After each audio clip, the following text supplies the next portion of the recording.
Part 2।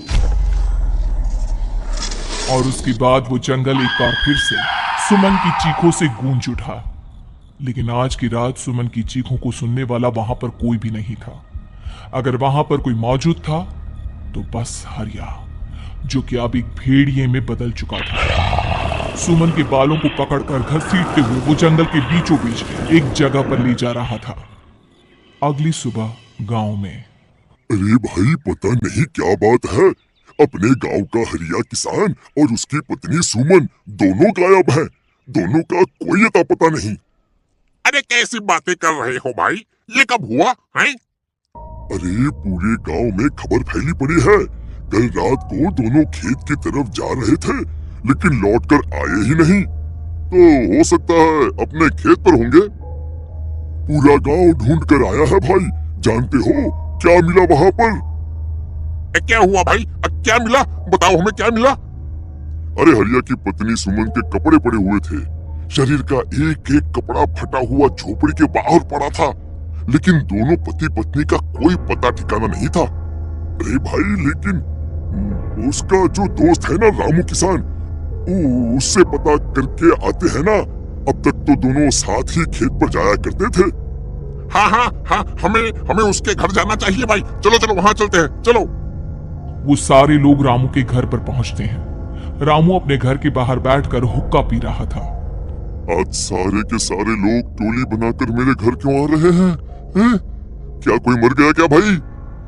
अरे कैसी बातें कर रहे हो? तुम्हारा सबसे अच्छा दोस्त हरिया और उसकी पत्नी गायब है, और तुम यहाँ बैठकर हुक्का पिए जा रहे हो, हैं? रामू ने अजीब सी नजरों से उन सब गांव वालों की तरफ देखा, जिसकी वजह से वो लोग एक बार के लिए डर गए। गायब है? अरे गायब नहीं है, मुक्ति मिल गई है। उन दोनों को मुक्ति मिली है। इस दुनिया में आकर हर इंसान पाप करता है, और उसे उसके पापों के लिए मुक्ति मिलना बहुत जरूरी है। अरे ये कैसी बहकी बहकी बातें कर रहे हो भाई, हैं? और इसका चेहरा अजीब सा क्यों लग रहा है? लगता है दोस्त के मरने का गम बैठ गया है। पागल हो गया है शायद ये पागल। ये बात सुनते ही रामू चीख कर जोर से चिल्लाते हुए कहता है, पागल मैं नहीं हूँ, पागल तुम सब हो। और ये शैतानी जंगल अब तुम में से किसी को नहीं छोड़ने वाला, सबको खा जाएगा। याद रखना मेरी बात। शैतानी जंगल? कैसा शैतानी जंगल? लगता है रामू पागल हो चुका है। हमें यहाँ से चलना चाहिए भाई। चलो चलो चलो। तभी रामू की पत्नी बाहर आती है। नहीं, आप लोग इनकी बात का बुरा मत मानिए। 2 दिन पहले हरिया के साथ खेत पर गए थे। जब से वहां से आए हैं तब से ऐसी ही बातें कर रहे हैं। भगवान जाने ऐसा क्या देख लिया उन्होंने, खेत में कुछ भी बड़बड़ाते रहते हैं। लेकिन गांव के लोगों ने कमला की कोई बात नहीं सुनी और वो सब वहां से चले गए। रात अब धीरे धीरे ढलने लगी थी। तभी अचानक किसी ने धीमी सी आवाज में रामू को पुकारा। रामू, आ जाओ, मैं तुम्हारा इंतजार कर रहा हूँ। और सुनो, अपनी पत्नी को साथ लेकर आना, नहीं तो काम अधूरा रह जाएगा। ये आवाज सुनते ही रामू के चेहरे पर शैतानी मुस्कुराहट आ जाती है। वो धीमे कदमों से अपने घर के अंदर आता है। क्या हुआ? तबीयत ठीक है ना अब आपकी? मैं तुझे अपने साथ खेत पर ले जाने आया हूँ, चल। मैं तुम्हारे साथ कहीं नहीं जाने वाली। मुन्ना गहरी नींद में सो रहा है और उसे अकेला छोड़कर मैं तुम्हारे साथ खेत पर नहीं आ सकती। वैसे भी तुम्हारे उन खेतों में भगवान जाने कौन सा राक्षस घूम रहा है, मुझे तो डर लगता है। रामू गुस्से में दांत पीसता अपनी झोपड़ी से बाहर आ जाता है और कमला गहरी नींद में अपने बच्चे के साथ सो जाती है। तभी अचानक रात को रामू की झोपड़ी के ऊपर एक साया वही गाना गुनगुनाते हुए घूमने लगता है जो हरिया के मोबाइल में बजा करता था। मैं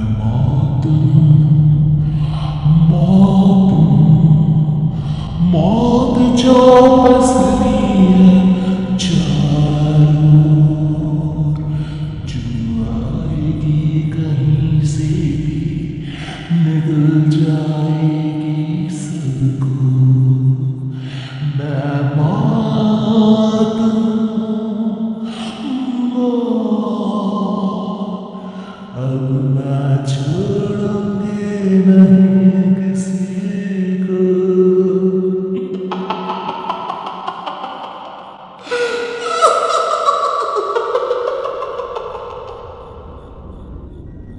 ये आवाज सुनकर रामू की पत्नी कमला की आंख खुलती है और वो देखती है कि उसका मुन्ना अपनी जगह से गायब था। कमला चीखते हुए बाहर दौड़ कर आती है। वहां पर उसने देखा कि रामू ने अपने बच्चे को झोपड़ी के बाहर एक पेड़ से उल्टा लटकाया हुआ था और उसका बच्चा चीख चीख कर रो रहा था। वहीं दूसरी तरफ एक साया बच्चे के ठीक नीचे आग जलाकर उसके चारों तरफ हैवानों की तरफ नाच रहा था। छोड़ दो मेरे बच्चे को। अरे क्या कर रहे हो तुम? शर्म नहीं आती तुम्हें अपने ही बच्चे को इस तरह मौत के हवाले करते हुए? अपना बच्चा? किसने कहा ये मेरा बच्चा है? अरे ये तो उस रामू की औलाद है, इस गांव के किसान रामू की, और मेरी दुश्मनी इस गांव के हर इंसान के साथ है। क्या कैसी बात कर रहे हो तुम? और ये औरत कौन है? ये मेरे बच्चे को खा जाएगी। तभी अचानक से उस साया ने एक बेहद खतरनाक दिखने वाली औरत का रूप ले लिया और उसकी आंखों से आग निकल रही थी। सही पहचाना तूने, मैं तेरे बच्चे को खा जाऊंगी। अगर तू अपनी इस हैवान पति रामू के साथ जंगल नहीं आई तो मैं तेरे बच्चे को खा जाऊंगी। लेकिन क्यों?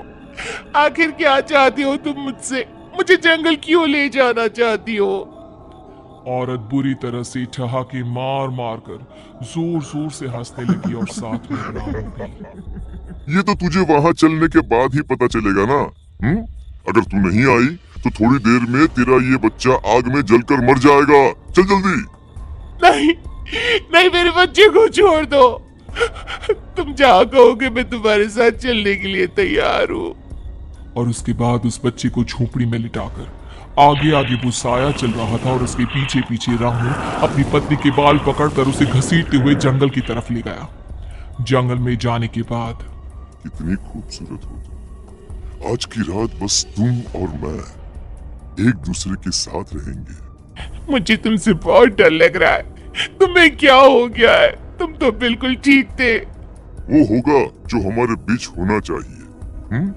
तो आओ अपने आप को मेरे हवाले कर दो। कमला ने डर की वजह से अपनी दोनों आंखें कसकर बंद कर ली थी। रामू ने बुरी तरह से चीख कर कमला से कहा, आंखें खोलो अपनी और मेरी तरफ देखो। कमला ने जैसे ही अपनी आंखें खोली उसने देखा कि रामू एक खतरनाक खूनी हैवान में बदल चुका था। कौन हो तुम? जाने दो मुझे। क्या चाहते हो मुझसे? वही जो एक आदमी एक औरत से चाहता है। मैं तुम्हारा पति रामू नहीं, बल्कि इस जंगल का एक भेड़िया हूँ, और आज की रात तुम्हारे खून से अपनी प्यास बुझा जाऊं। और उसके बाद वो जंगल कमला की दर्दनाक चीखों से गूंज उठा। अगली सुबह कमला के कपड़े भी जंगल में उसी तरह पाए गए जैसे कि सुमन के पाए गए थे। इस घटना के बाद पूरे गांव में दहशत का माहौल था। अपने माँ बाप की मौत और गांव में हो रहे इस तरह की घटनाओं की खबर सुनकर किशन शहर से गांव लौट आया था। अपने माँ बाप की बेदर्द मौत की वजह से वो बहुत परेशान था। तभी अचानक उसे अपने घर में खाट के नीचे पड़ा हुआ वो मोबाइल फोन मिला जो उसने अपने पापा हरिया को गिफ्ट किया था। अरे कितने प्यार से पापा के लिए मोबाइल फोन लेकर आया था। इसे एक दिन भी काम में नहीं ले पाए। और आखिर कौन है जो गांव में इस तरह की हत्याएं कर रहा है? क्या है इन सब के पीछे? क्या है? मुझे पता करना ही होगा, वरना एक दिन पूरा का पूरा गांव खाली हो जाएगा। इस गांव में एक भी जिंदा इंसान नहीं बचेगा। गांव के लोगों की मदद करने के इरादे से किशन अपने गांव से दूर एक दूसरे गांव में बहुत बड़े तांत्रिक के पास मिलने के लिए गया। तांत्रिक बाबा, अब आप ही कुछ उपाय बता सकते हैं। भगवान जाने हमारे गांव को किसकी नजर लग गई है। नजर नहीं लगी है, किसी ने तुम्हारे गांव को बद्दुआ दी है। किसी सताई हुई आत्मा का प्रकोप है और अब वो पूरे गांव में किसी को नहीं छोड़ेगी जब तक उसकी आत्मा को शांति नहीं मिल जाती। अरे लेकिन ऐसा कौन है बाबा? किसकी आत्मा है और कैसे मिलेगी उसे शांति? मौत है, मौत कहीं से भी आएगी और सबको निगल जाएगी। इससे बचने का सिर्फ एक ही उपाय है, लेकिन उस उपाय को करना आसान नहीं होगा। जो भी उस उपाय को करने की कोशिश करेगा उसकी जान जा सकती है। भले ही मेरी जान चली जाए, लेकिन मैं अपने गांव के लोगों की जान बचाने की पूरी कोशिश करूंगा बाबा। तो ठीक है फिर, अगली अमावस की रात जैसा मैं कहता हूँ वैसा ही करना। अमावस की रात तांत्रिक के बताए अनुसार किशन अपने साथ केरोसिन लेकर जंगल की तरफ चल पड़ा। उसके हाथ में देवी के मंदिर का सिंदूर भी था। किशन जंगल के बीचों बीच पहुंचा। ये देखकर उसकी आंखें फटी की फटी रह गई। वहां एक उबलते पानी का तालाब था और कई लोगों की लाश लटक रही थी। किशन की माँ बाप की लाश भी वहीं थी। माँ, बापू, क्या हो गया? ये क्या हो गया? तभी वहां पर एक औरत और आदमी आते हैं। उन्हें देखकर किशन चौंक जाता है। गोपाल काका, आपकी तो 5 साल पहले मौत हो गई थी। और निर्मला काकी, आप?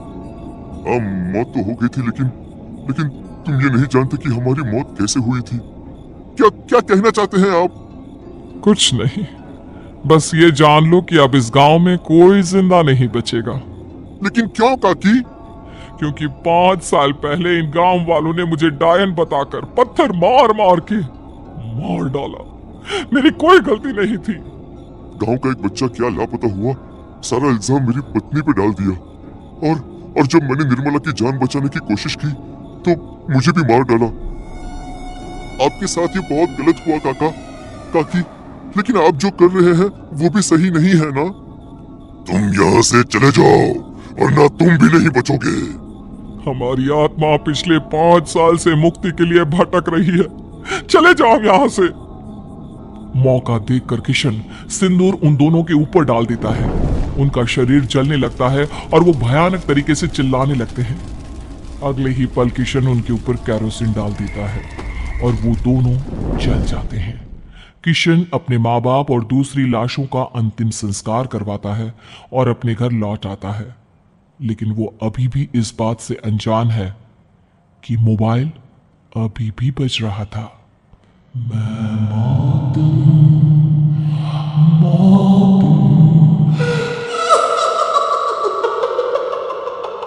अगली मौत किसकी? संजीव अपने दोस्तों राघव और प्रतीक के साथ बियर बार में बैठकर बियर पी रहा था। संजीव आज बहुत खुश लग रहा था। अरे यार, आज की पार्टी में तो मजा आ गया। तुम दोनों दोस्तों के साथ तो मेरी जिंदगी इतनी अच्छी है कि क्या बताऊं कितनी अच्छी है। अरे भाई, अब दोस्ती की है तो जीना मरना सब साथ में। हाँ, अरे यार सुनो, जल्दी से एक बियर और ऑर्डर करते हैं ना, एक आखिरी, और उसके बाद ये जश्न यही खत्म हो जाएगा। अरे हाँ, क्यों नहीं। वेटर, जल्दी से 2 बियर की बोतल लेकर आओ। आज मेरे दोस्तों को जश्न मनाना है, क्यों? इतने में वहां पर एक बहुत सुंदर लड़की छोटे छोटे कपड़े पहनकर हाथ में बियर की बोतल लेकर उसके पास आती है। ये लीजिए, आपने बियर ऑर्डर की थी ना, मैं लेकर आ गई। क्या बात है यार, इस बार की वेटर तो बड़ी सुंदर है। अब बियर लेकर आई हो तो अपने हाथों से ही पिला दो ना। हाँ, क्यों नहीं। जैसा आप बोलोगे मैं वैसा ही करूंगी। क्या बात है यार, अब तो लगता है रोज यही आना पड़ेगा। उसके बाद वो लड़की उन तीनों को बियर सर्व कर देती है। पार्टी करने के बाद वो तीनों अपने अपने घर जाते हैं। प्रतीक, संजीव और राघव को उनके घर छोड़कर जैसे ही अकेला अपनी कार में आकर बैठता है तो अचानक उसे एहसास होता है जैसे उसकी कार की पीछे वाली सीट पर कोई बैठा हुआ है।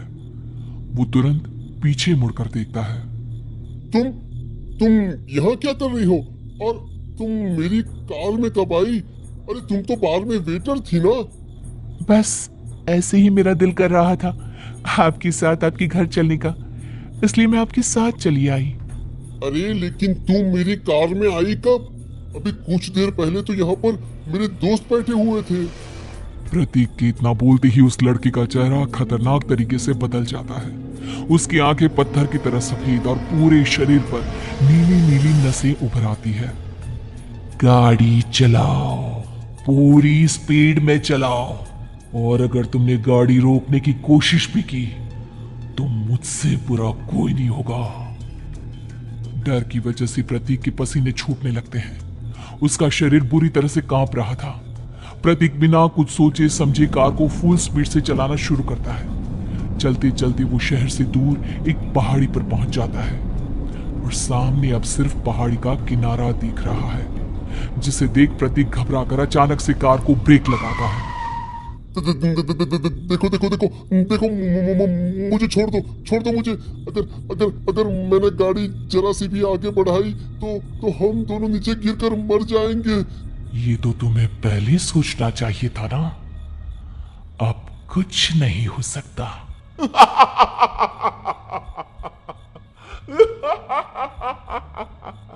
छोड़ दो मुझे। नहीं नहीं, प्लीज मुझे छोड़ दो। प्लीज प्लीज मुझे जाने दो, छोड़ दो मुझे। गाड़ी आगे बढ़ाओ। और तभी अचानक से बिना प्रतीक के स्टार्ट किए उनकी कार आगे बढ़ती है और गहरी खाई में गिर जाती है। उसकी चीखने की आवाज एक चारों तरफ सुनाई देती है।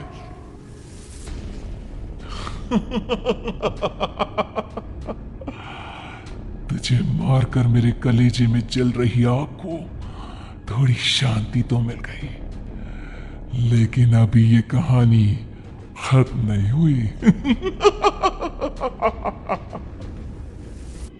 और फिर अगले दिन राघव और संजीव को पता चलता है कि प्रतीक की पहाड़ी से नीचे गिरकर मौत हो गई। अरे कल रात की तो बात है यार, हम सब बैठकर पार्टी कर रहे थे, लेकिन मेरी एक बात समझ में नहीं आ रही। राघव शहर से इतना बाहर उस पहाड़ी पर इतनी रात को क्या करने गया था? अरे यार, वही सोचकर तो मैं भी परेशान हूँ। हम दोनों को छोड़ने के बाद तो वो सीधा अपने घर जाने वाला था, और वो आत्महत्या क्या करेगा भाई? कल रात तक वो कितना खुश था, हमारे साथ सेलिब्रेट कर रहा था।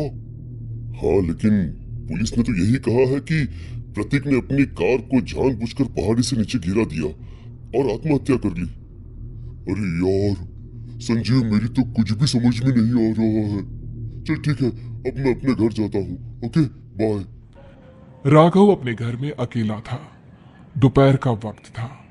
तभी दरवाजे की घंटी बजी। कौन है? अरे 1 मिनट रुको, अभी आता हूँ। राघव ने जैसे ही दरवाजा खोला उसने देखा कि सामने एक बहुत खूबसूरत लड़की खड़ी हुई है। कौन है आप, और यहाँ किससे मिलने आई है? देखिए ना, बाहर बारिश शुरू हो गई थी, मेरी गाड़ी खराब हो गई है। आपका घर नजर आया तो सोचा कुछ हेल्प ले लेती हूँ। क्यों नहीं, आइए ना, आइए। मेरे कपड़े पूरे भीग चुके हैं, क्या आपके पास टॉवेल मिलेगा प्लीज? राघव अपने बाथरूम से एक टॉवेल लाकर उस लड़की को देता है। थैंक यू सो मच, अब मैं चलती हूँ। अरे इतनी क्या जल्दी है? आप चाहे तो बारिश रुकने तक यहाँ पर रुक सकती हैं। हाँ। लड़की ने पलटकर राघव की तरफ देखा। नहीं, मुझे जाना होगा, मेरा काम बाकी है। और वो वहां से चली गई। उस लड़की के जाने के बाद राघव अपने बाथरूम में नहाने के लिए गया, और जैसे ही उसने बाथरूम में देखा तो उसका टॉवेल वहीं पर लटका हुआ था। उसने टॉवेल हाथ में लिया तो देखा कि उसका पूरा टॉवेल खून के धब्बों से सना हुआ है। अरे अरे ये क्या? ये टॉवेल तो मैंने उस लड़की को दे दिया था, ये वापस मेरे बाथरूम में कैसे आ गया? और इस पर ये खून के धब्बे कहां से आ गए? राघव ने आईने में देखा तो उसकी गर्दन पर एक बड़ा सा चाकू का कट लगा हुआ था, जिससे खून बह रहा था, जिसे देख राघव के होश उड़ गए। हाँ, अरे ये क्या? मेरी गर्दन इतनी ज्यादा कटी हुई है और मुझे दर्द भी नहीं हो रहा है। ये क्या हो रहा है मेरे साथ? राघव घबराकर बाथरूम से बाहर आया और अपना मोबाइल उठाकर उसने संजीव को फोन लगाया। संजीव जल्दी से मेरे पास आ जाओ। मुझे लगता है कुछ बहुत बड़ी गड़बड़ है, जल्दी आ जाओ। उधर से आवाज आई, लेकिन वो आवाज संजीव की नहीं बल्कि एक लड़की की थी। कुछ अजीब नहीं हुआ है, बस तुम्हारी मौत तुमसे मिलने आई थी। और तुम्हें मारकर चली गई। अब तुम इस दुनिया का हिस्सा नहीं हो राघव, इसलिए तुम्हें अपनी गर्दन के कटने का दर्द भी महसूस नहीं हो रहा। नहीं नहीं, ऐसा नहीं हो सकता, ऐसा नहीं हो सकता। कौन हो तुम? तुम्हारी मौत। अब संजीव के पास खबर पहुंचती है कि राघव ने अपने ही घर में चाकू से गर्दन काटकर आत्महत्या कर ली। ये सुनने के बाद संजीव के होश उड़ गए। वो पसीने से तरबतर हो गया और एक अनजाना डर अब उसके दिल को सताने लगा। संजीव के साथ ही उसका एक छोटा भाई राजीव भी रहा करता था। अपने भाई को इस तरह परेशान देखकर राजीव उसके पास आया। अरे भैया, क्या हुआ भैया? आप इतने घबराए हुए क्यों लग रहे हैं? प्रतीक और राघव की मौत, मेरा मतलब मेरी कुछ समझ में नहीं आ रहा भाई।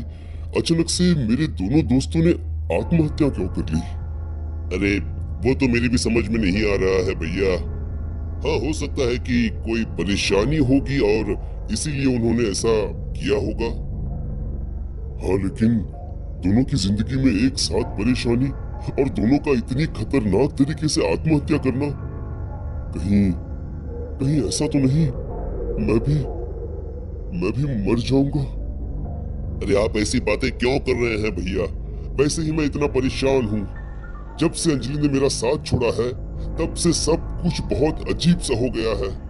रोज रात को डरावने सपने आते हैं। ऐसा लगता है जैसे अंजलि बार बार मेरे सपनों में आकर मुझे डराने की कोशिश करती है। अंजलि का नाम सुनते ही संजीव की आंखें फट गई और उसके गले में आवाज अटक गई। उसके चेहरे पर घबराहट साफ नजर आ रही थी। कौन थी वो लड़की जिसने प्रतीक और राघव को आत्महत्या की आड़ में मौत की घाट उतार दिया?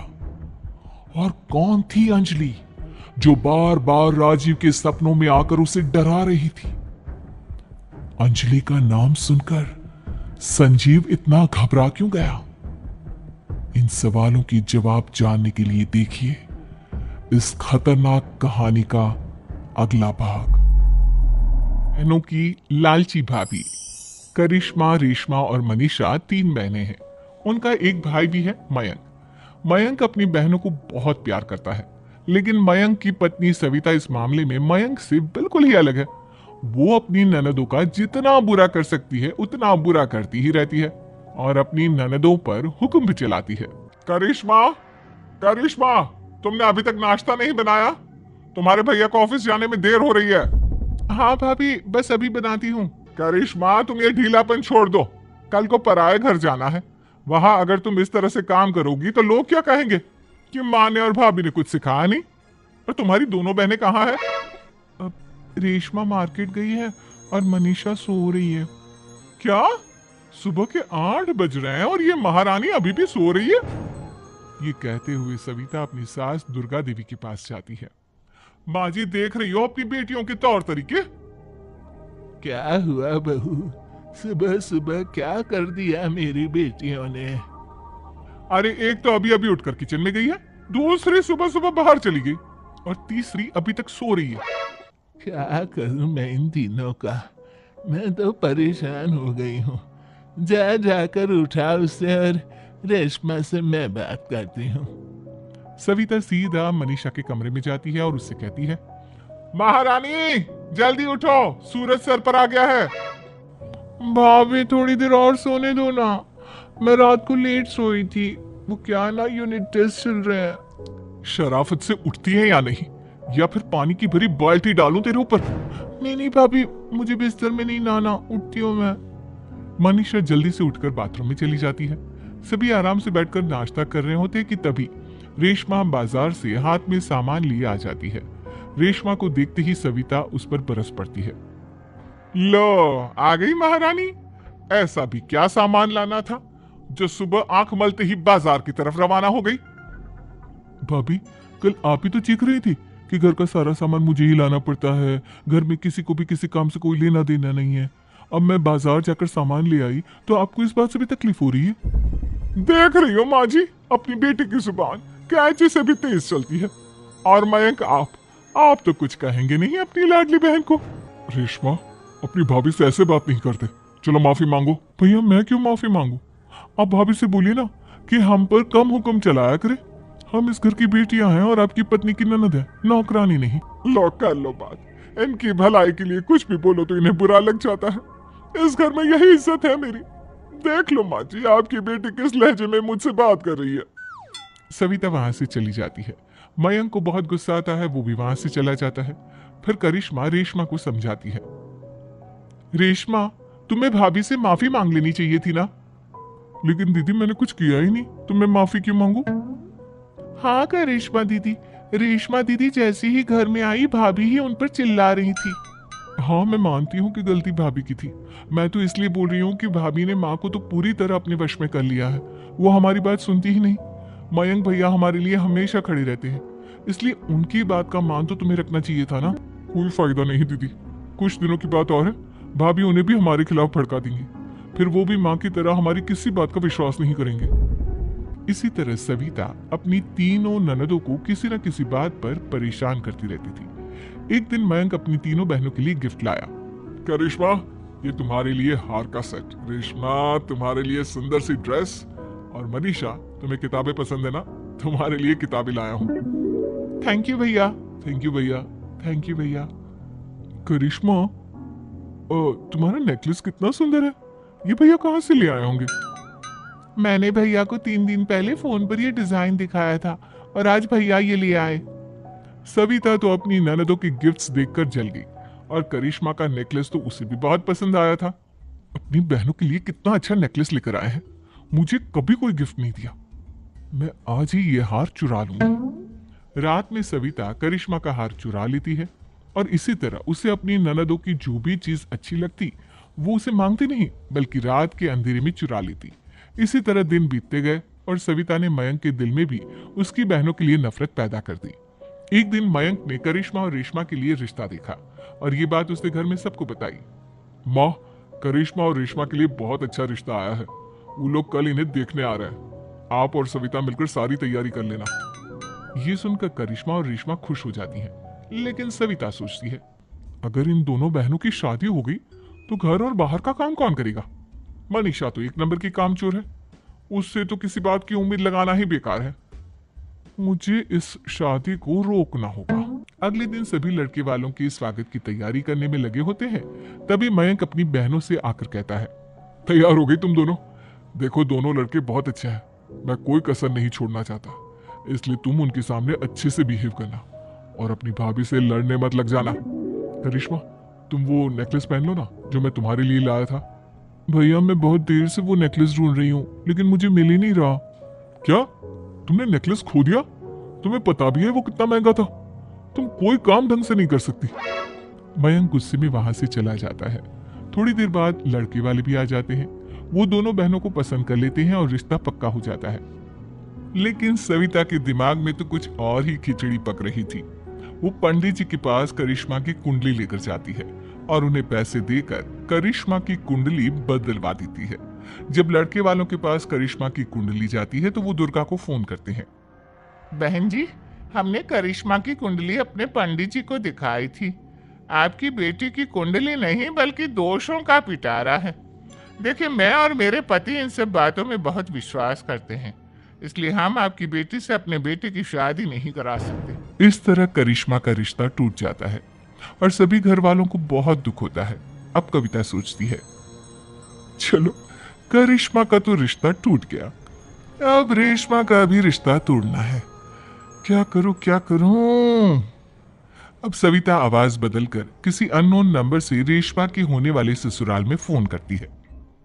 हेलो, मैं कौन हूँ कौन नहीं ये आपके लिए जानना जरूरी नहीं, बस इतना सुन लो कि रेशमा का 2 साल से किसी के साथ अफेयर चल रहा है। बस रेशमा का रिश्ता तोड़वाने के लिए सविता का इतना कहना काफी था।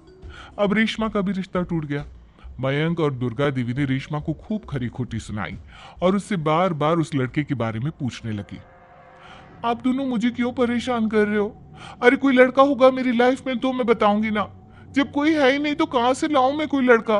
तेरे होने वाले ससुराल वालों को फोन किसने किया था? माँ मैं नहीं जानती किसने फोन किया था, मैं सच कह रही हूँ। मैं तो पहले ही कह रही थी, इसकी लगाम खींच कर रखो। लेकिन मेरी सुनता ही कौन है? आप चुप रहिए भाभी, ये सब आपका ही किया धरा है। अब तीनों बहनों को विश्वास हो जाता है कि ये सब उनकी भाभी ही कर रही है। तीनों बहनें अपनी भाभी को सबक सिखाने के लिए एक वकील कर लेती है और घर में हिस्सा मांग। देखो भैया, माँ बाप की जायदाद में जितना बेटों का हक होता है उतना ही बेटियों का, इसलिए इस घर के 4 हिस्से होंगे और हमें अपना हिस्सा चाहिए। मैंने तुम्हारे लिए क्या क्या नहीं किया और तुम इस घर में हिस्सा मांग रही हो? भैया, आप और माँ हम बहनों की कोई बात नहीं सुनते हो और भाभी हमारी शादी नहीं होने देगी क्योंकि उन्हें लगता है कि आप हमारी शादी में ज्यादा पैसा लगाओगे और उन्हें हम जैसी फ्री की नौकरानी कहाँ मिलेगी। तो हम भाभी के साथ तो रह नहीं सकते, हम बहनों को अपना हिस्सा चाहिए। अरे तुम्हें शर्म आनी चाहिए अपनी भाभी पर ऐसा इल्जाम लगाते हुए। वो तुम्हारे बारे में कितना सोचती है। हाँ माँ, भाभी हमारे बारे में बहुत सोचती है, दिन रात बस यही सोचती रहती है कि किस तरह से अपनी तीनों ननदों को परेशान करूं और कभी मुझे पढ़ने भी नहीं देती। दोनों बहनों का रिश्ता भी तो इन्होंने ही तोड़वाया है और रात में हमारे कमरे में आकर हमारी चीजें भी चुराती हैं। इसी तरह सविता की तीनों ननदें अपनी बात पर अड़ी रही।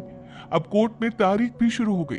जब सविता को लगा कि उसकी तीनों ननद इतनी आसानी से नहीं मानने वाली, तो उसने अपने पति और सास को सारी सच्चाई बता दी और अपनी तीनों ननद से माफी मांगी। मयंक और दुर्गा को भी अपनी गलती का एहसास हो गया। अब सविता खुद करिश्मा और रेशमा के लिए अच्छा रिश्ता ढूंढती है और उनकी शादी